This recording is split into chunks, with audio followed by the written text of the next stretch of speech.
National highway स्थित Shri Venkateshwara university के सामने विशाल मैदान में मरा लोकसभा से भारत में प्रत्याशी चौधरी कंवर सिंह तंवर के लिए जनसभा को संबोधित करने के लिए वहां पहुंचे उत्तर प्रदेश के मुख्यमंत्री योगी आदित्यनाथ जी ने कहा कि सपा, बसपा व कांग्रेस ने हमेशा तुष्टीकरण की राजनीति की है, जबकि नरेंद्र मोदी की सरकार सृष्टि की राजनीति करती है। बिना किसी भेदभाव की योजनाओं में तुष्टीकरण किया जाता था। श्री योगी आदित्यनाथ ने कहा कि सपा कांग्रेस के लिए परिवार पहले है व देश के लिए प्रधानमंत्री के लिए राष्ट्र पहले है। देश को 140 करोड़ की जनता ही मोदी का परिवार है। लोकसभा चुनाव 2024 में फिर से आपका एक वोट देश की तरक्की बदलने वाला है। सपा बसपा को हमला बोलते हुए उन्होंने कहा कि यह दोनों दल प्रदेश में तुष्टीकरण की राजनीति करते थे, आपकी अर्थव्यवस्था पर हमला करते थे। कांग्रेस सपा बसपा तुष्टीकरण की नीति पर चल करके आपकी आस्था के साथ खिलवाड़ करती थी, कावड़ यात्रा नहीं निकालने देती थी, पर्व और त्योहार नहीं मनाने देती थी। लेकिन मोदी जी ने कहा नहीं, तुष्टीकरण नहीं, भारत के अंदर संतुष्टि होनी चाहिए। हर नागरिक की संतुष्टि के लिए सरकार को कार्य करना चाहिए।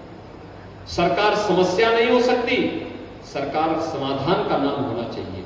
और उसी समाधान का रास्ता निकालने के लिए मोदी जी ने जो रास्ते अपनाए, आज उसी का परिणाम है कि भारत दुनिया की अब 5वीं बड़ी अर्थव्यवस्था बन चुका है। और इसीलिए हम लोग आए हैं कि मोदी जी को तीसरा कार्यकाल दीजिए। तीसरे कार्यकाल के पहले 3 वर्ष में भारत दुनिया की तीसरी बड़ी अर्थव्यवस्था बनेगा। तीसरी बड़ी अर्थव्यवस्था बनने का मतलब चारों ओर खुशहाली, हर नौजवान के हाथ को कार्य, हर अन्नदाता किसान के खेत को पानी, हर व्यापारी की सुरक्षा,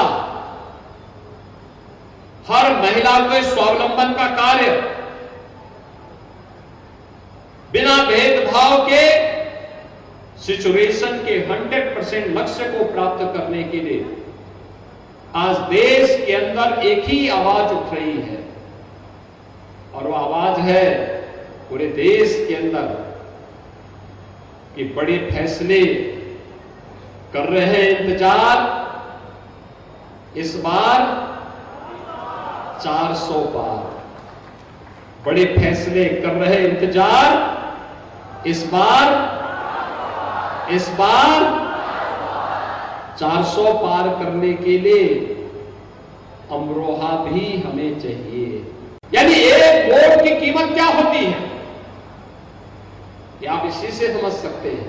एक वोट अराजकता भी फैला सकता है, गलत हाथों में जाएगा, और सही हाथों में जाएगा तो विरासत का सम्मान करते हुए देश को उसकी आस्था का सम्मान भी दिला सकता है।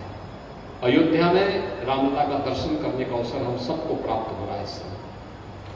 कितनी भव्यता है।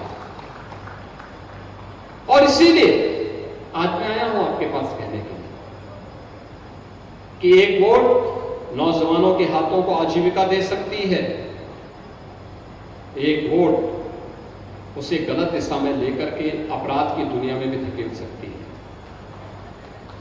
मित्रों, ये सब हमें तय करना होता है। हम अपना वर्तमान और अपना भविष्य कैसा चाहते हैं, किस प्रकार का बनाना चाहते हैं। और मोदी जी ने पिछले 10 वर्ष के अंदर देश को जिस प्रतिबद्धता के साथ चलाया है, जिस मजबूती के साथ चलाया है, उसका परिणाम सर्वविदित है। मोदी जी के द्वारा किए गए कार्य आज देश के अंदर मोदी गारंटी के रूप में पूरे देश के अंदर गूंज रहे हैं। लोग कहते हैं मोदी गारंटी क्या है? मोदी जी की गारंटी 12 करोड़ अन्नदाता किसानों को प्रधानमंत्री किसान सम्मान निधि का लाभ देता है। यही है मोदी गारंटी। 4 करोड़ गरीबों के सिर को ढकने के लिए प्रधानमंत्री आवास योजना मिल जाना, देश के अंदर 80 करोड़ गरीबों को मुफ्त में राशन की सुविधा का प्राप्त हो जाना, 10 करोड़ गरीबों को उज्ज्वला योजना में मुफ्त में रसोई गैस का सिलेंडर मिल जाना, 12 करोड़ परिवारों को यानी 60 करोड़ लोगों को 5 लाख रुपए की स्वास्थ्य बीमा का लाभ मिल जाना, ये है मोदी गारंटी। और मोदी जी इसलिए सफल हुए, सपा बसपा और कांग्रेस इसलिए विफल हुई क्योंकि जब वे सत्ता में आते हैं तो अपने परिवार तक सीमित रह जाते हैं। उनके लिए फैमिली फर्स्ट है, मोदी जी के लिए नेशन फर्स्ट है। और मोदी जी ने कहा कि मेरे लिए तो 140 करोड़ भारतवासी ही मेरा परिवार है, और 140 करोड़ भारतवासियों की सेवा के लिए उन्होंने अपना पूरा जीवन समर्पित किया है।